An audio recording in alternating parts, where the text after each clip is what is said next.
ทำส้มเวียกงานอบรมหัดแอบก็แม่นเวียกงานหนึ่งที่สำคัญที่ได้นำไส้เข้าในการเคลื่อนไหวเวียกงานในแต่ละวันและเพื่อเป็นการฝึกฝนกำลังแห่งกายของพนักงานนักรบในกลุ่มกองก็คือในกำลังประกอบอาวุธให้มีความเข้มแข็งหนักแน่นและมื้อนี้ทีมงานโทรภาพกองทัพประชาชนลาวก็ได้ลงมาติดตามการอบรมหัดแอบอยู่ที่ศูนย์ฝึกกองพลทหารราบที่ 5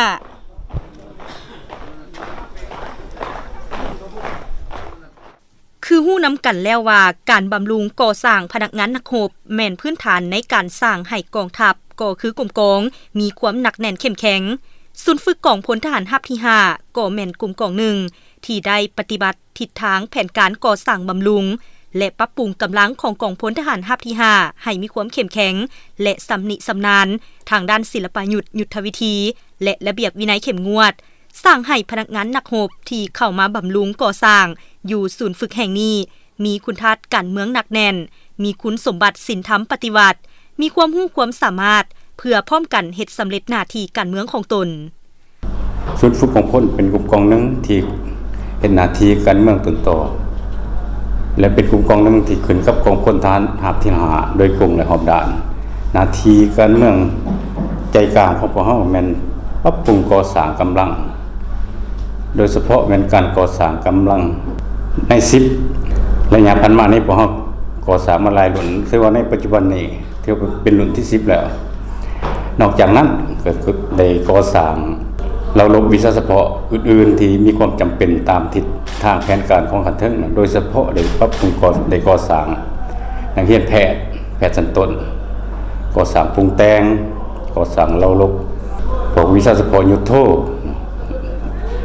และนอกจากนั้นก็ได้ก่อสร้างบำรุงภาคส่วนพนักงานปัจจุบันนี้พวกเรายังพวมบำรุงพนักงานบัญชาเสนาหอดสุดที่4แล้วระยะ6เดือนการเมืองที่ว่า6เดือนคือการเมืองก็ถือว่าเป็นสุดที่3เกี่ยวกับการจัดตั้งปฏิบัติทิศทางแผนการต่างๆของกลุ่มกองติดพันกับบางของเขตเวียงงานต่างๆทั้งหมดของกลุ่มกองพวกเราก็ถือว่าได้มีข้อสะดวกข้อยากคือจังซี่อันที่1นี่ศูนย์ฝึกของพลของพวกเราข้อสะดวกนี่มันได้รับการช่วยเหลือโดยกองหอบด่านจากคณะบัญชาการกองพลก็คือกระทรวงป้องกันประเทศในการปรับปรุงก่อสร้างพื้นฐานของรางของกลุ่มกองตลอดระยะผ่านมานี้เพิ่นก็ได้ปรับปรุงก่อสร้างเส้นทางผ่านเข้ามากลุ่มกองของพวกเราและเส้นทางอ้อมค่ายก็เป็นทุนของกระทรวงป้องกันประเทศโดยวงบรรดาพื้นฐานของรางต่างๆเพื่อนนอนเพื่อนอยู่เพื่อนกินต่างๆกันที่ว่าได้รับการช่วยเหลือจากกันถึงอันที่2มาศูนย์ฝึกของเฮามีการจัดตั้งเป็นระบบบัญชาครบสุดทันแถวพนักงาน30ภาค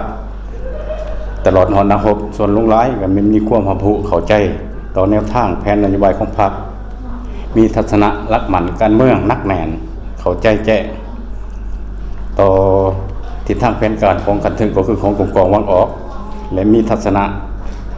ชนชั้นออกให้งานสามารถจำแนกได้มิตรศัตรูอย่างชัดแจ้ง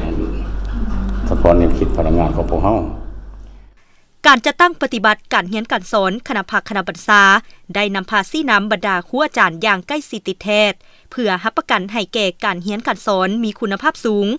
โดยเฉพาะแม่นการขึ้นห้องลงห้องทางภาคทฤษฎีและภาคปฏิบัติตัวจริงให้ถูกต้องสอดคล้องกับความเป็นจริงในการจัดตั้งปฏิบัติอยู่ภาคสนามถือว่าเฮาแบ่งออกเป็น3ภาคส่วนคือภาคส่วนที่1ถือว่าจัดตั้งหัดแอบม้างประกอบปืนอากาศภาคส่วนที่2จัดตั้งหัดแอบท่าจังหวะภาคส่วนที่3จัดตั้งหัดแอบยิงลูกปืนแท้ถือว่าในการจัดตั้งปฏิบัติครั้งนี้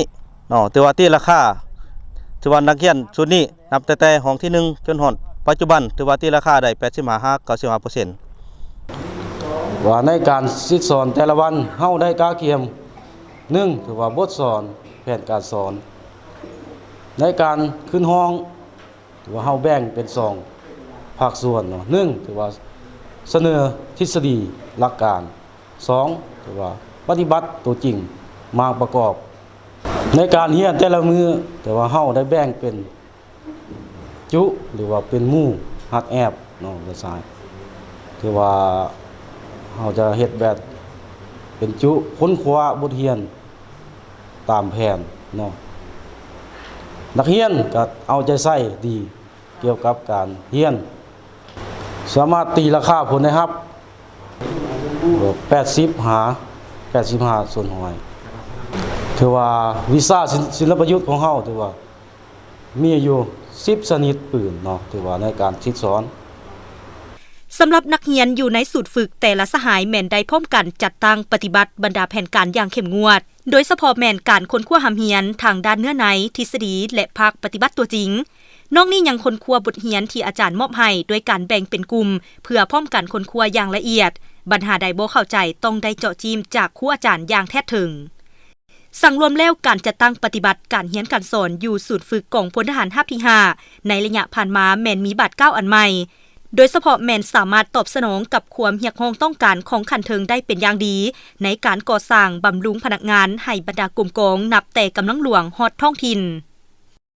ท่านผู้ชมเพื่อเฮ็ดให้การอบรมหัดแอบทั้งภาคทฤษฎีและภาคปฏิบัติตัวจริงได้รับผลคาดหมายคณะภาคคณะบรรษาครูสอนได้พร้อมกันเอาใจใส่นำพาซี่น้ำจัดตั้งปฏิบัติการอบรมหัดแอบของกลุ่มกองวางออกอย่างเข้มงวดทีมงานโทรภาพกองทัพไทยภาพห้อยโทบุภาวันอินทวงศ์รายงานที่ศูนย์ฝึกกองพลทหารราบที่5